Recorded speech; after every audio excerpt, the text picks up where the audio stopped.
मैं एक चिड़िया हूँ जिसे अक्सर आप आसमान में उड़ते हुए देखते होंगे और किसी डाल पर बैठकर मैं आपको बहुत अच्छी लगती होंगी। मेरा जन्म आज से कुछ समय पहले हुआ था। उस वक्त मैं अपनी माँ के साथ ही रहती थी और भोजन की व्यवस्था भी मेरी माँ द्वारा ही की जाती थी। माँ मुझे घोंसले से बाहर जाने की अनुमति नहीं देती थी और हमेशा घोंसले में ही रहने को कहती थी।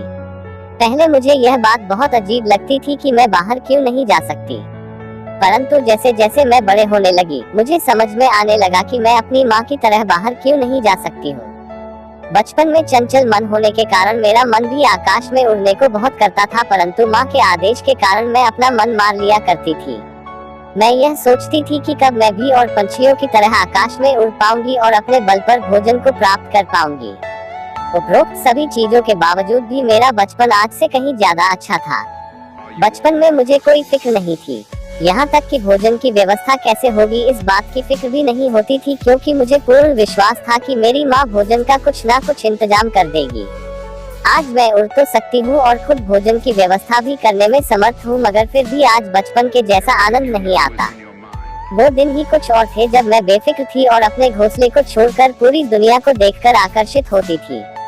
आसमान में मेरे जैसे उड़ते पंछी मुझे इतना आकर्षित कर देते थे कि मैं अपने आप को दुनिया का सबसे बदकिस्मत जीव समझती थी। पर मुझे उस वक्त क्या पता था कि मैं ख्वाब में थी और स्वर्ग जैसा माँ के आंचल में भी।